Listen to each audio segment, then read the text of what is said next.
प्रिय भाइयों और बहनों, कलीसिया आज पुण्य शुक्रवार तथा पवित्र शुक्रवार या दुख भोग का शुक्रवार मना रहे हैं। जब भी हम प्रेरितों का धर्मसार की प्रार्थना बोलते हैं, हम कहते हैं उन्होंने पोंतुस पिलातुस के शासनकाल में दुख भोगा, क्रूस पर मर गया, दफनाया गया, तीसरे दिन जी उठे। हम ये सवाल पूछ सकते हैं कि पोंतुस पिलातुस का क्या महत्व है। उसका नाम हमारे प्रेरितों के धर्मसार में क्यों लिया जाता है। प्रारंभिक कलीसिया में कई लोग यह स्वीकार नहीं पा रहे थे कि कोई भी इंसान इतना दुख और कष्ट सह सकता है, तो इसलिए कई बोल रहे थे कि यीशु सच्चा इंसान नहीं था। इसलिए कलीसिया ने पोंतुस पिलातुस का नाम प्रेरितों के धर्मसार में इसलिए जोड़ा, यह स्थापित करने के लिए कि प्रभु यीशु का दुख भोग और क्रूस मरण एक ऐतिहासिक घटना है और उन्हें अदालत के कार्रवाई से गुजरना पड़ा था। और ईश्वर क्यों प्रभु को इतना दुख और कष्ट सहना पड़ा। हमारे ईश्वर कोई आकाश मंडल में रहने वाला नहीं है। हमारे ईश्वर हम इंसान के बीच में हमारे दुख और कष्ट में सौभागी होने वाला एक ईश्वर हैं। एक कैथोलिक परिवार था, 8 सदस्य का, और परिवार का मुखिया अपने परिश्रम से अपने परिवार का संचालन कर रहा था। एक अच्छा धर्मी परिवार था और खुशी खुशी अपना जीवन बिता रहा था। अचानक घर का मुखिया बीमार हो जाता है। इलाज कराता है तो बाद में मालूम पड़ जाता है कि उसका कैंसर की बीमारी है और बहुत एडवांस स्टेज में है। और परिवार वाले घबराने लगे,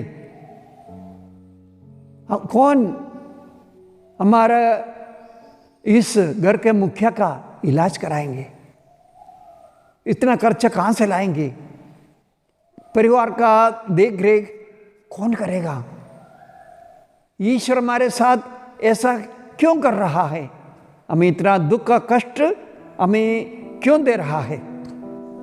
इन सवालों का उत्तर केवल हमें धर्म ग्रंथ के पाठों में मिलता है और आज के धर्म रीति में हमें इन बातों पर चर्चा किया जाता है।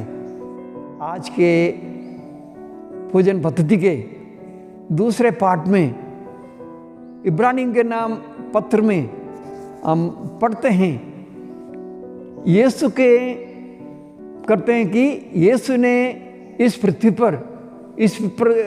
पर रहते समय पुकार कर और आंसू बहाकर ईश्वर से, जो उन्हें मृत्यु से बचा सकता था, प्रार्थना और अनुनय विनय की।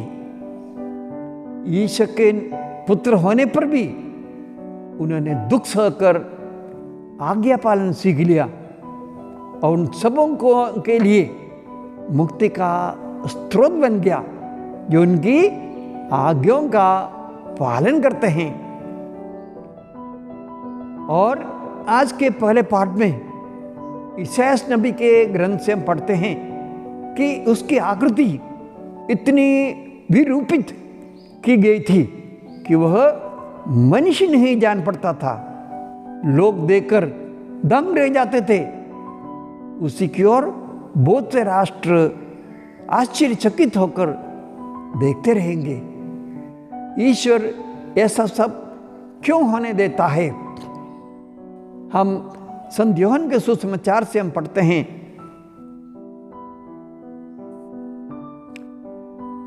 तब पिलातुस ने यीशु को कांटों का मुकुट और बैंगनी कपड़े पहनाकर बाहर ले आए और लोगों से कहा, ये हैं वो मनुष्य, मैं उसमें कोई दोष नहीं पाता।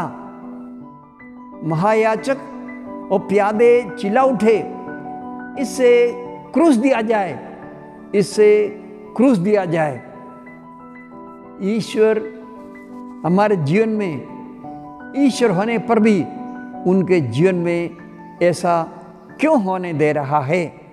संत यूहन्ना के सुसमाचार में अध्याय 3 वाक्य 16 में हम पढ़ते हैं कि ईश्वर ने संसार को इतना प्यार किया कि उसने अपने एकलौते पुत्र को संसार में भेजा कि जो कोई उसमें विश्वास करें उनका सर्वनाश न हो लेकिन मुक्ति प्राप्त करे।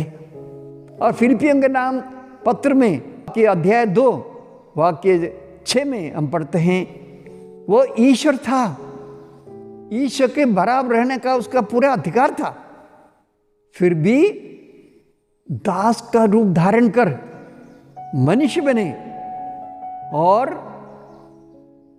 मृत्यु तक, हाँ क्रूस की मृत्यु तक आज्ञाकारी बने रहे। जैसे प्रभु यीशु क्रूस पर टंगे हुए थे, उधर से आने जाने वाले उनका उपवास करते थे। ये तो ईश्वर का पुत्र हैं, ईश्वर का पुत्र है ना,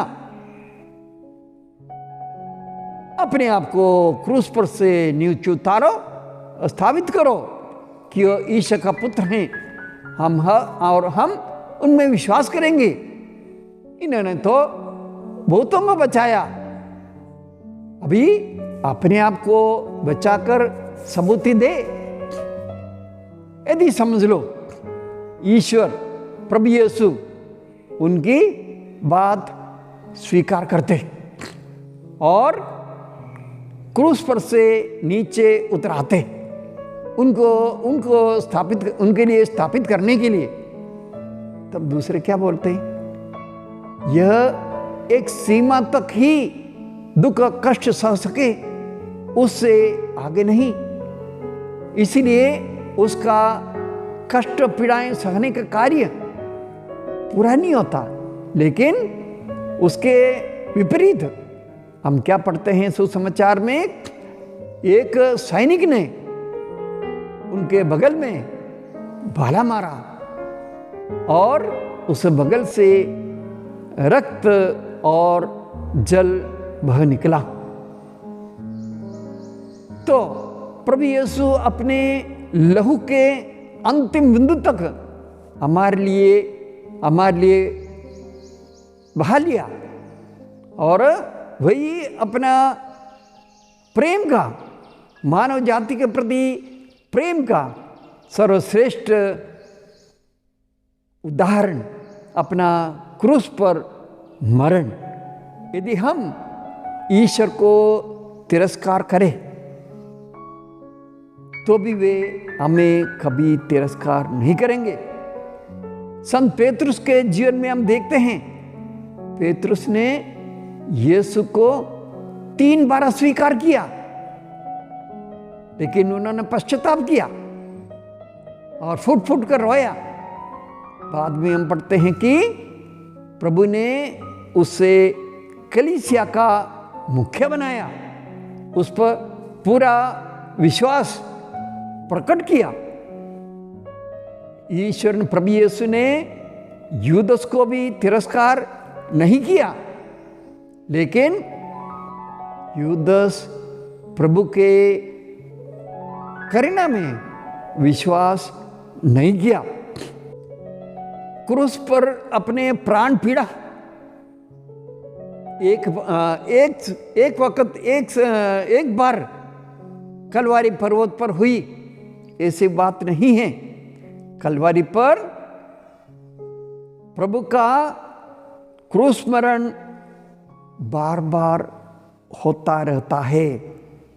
जब कभी कोई परिवार में कष्ट, पीड़ाई, मुसीबत, बीमारी और पाप, बुराई से परिवार बिखर जाता है, वहाँ पर क्रूस की मृत्यु होता रहता है।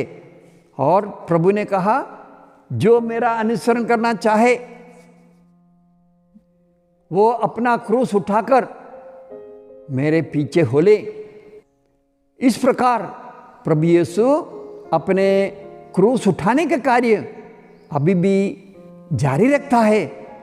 जो तिरस्कृत हैं, मुसीबत में पड़े हुए हैं, लाचार हैं, अनाथ बच्चे हैं, ये सब जो कई प्रकार के अन्याय सह रहे हैं, उनके साथ प्रभु हजारों कलवरी पर चढ़ते जा रहे हैं। और वही क्रूस और पीड़ाएं संसार के अंत तक, प्रभु की क्रूस और पीड़ाएं संसार के अंत तक चलते रहेंगे। आज के धर्म रीति के बीच में हम यह वाक्य सुनते हैं दोहराते हुए, हे मेरी प्रजा, मैंने तेरे क्या बिगाड़ा है? हे मेरी प्रजा, मैंने तेरे क्या बिगाड़ा है? किस बात में तुझे दुख पहुंचाया है? मुझे बता। का प्रभु के ये कष्ट और पीड़ाएं, वो जब कलीसिया बिखर जाते हैं, पाप और बुराई के द्वारा, फूट के द्वारा, लड़ाई के द्वारा बिखरते हैं, तब प्रभु की पीड़ाएं, कष्ट बढ़ते जाते हैं। और प्रभु का वो समूह को आलिंगन करने वाला प्रभु का हाथ हम सबों को आलिंगन करें, हम सबों पर अपने का चंगाई का हाथ फैलाएं। और प्रभु यीशु का ये प्रार्थना, हे पिता, इन्हें क्षमा करना, हम में से प्रत्येक का हृदय को स्पर्श करें और हमें पाप बुराई से दूर करें। और जब हम प्रभु का यह पवित्र शुक्रवार मनाते हैं, प्रभु यीशु हमारे लिए मरा हुआ नहीं है, ये उसकी मृत्यु, उसका प्रेम खाली खबर में वह पुनर्जीवित हुआ है, मृत्यु पर विजय पाया है। और वो खाली खबर से निकलने वाले वो प्रकाश, वो रोशनी हम सबों के पाप और हमारे बुराइयां धो डाले, उन्हें साफ करे, शुद्ध करे और हमें उनके साथ अपने क्रूस उठाकर स्वर्ग की ओर आगे बढ़ने के लिए और प्रभु के साथ अनंत काल तक जीवन बिताने के लिए हमें कृपा प्रदान करे।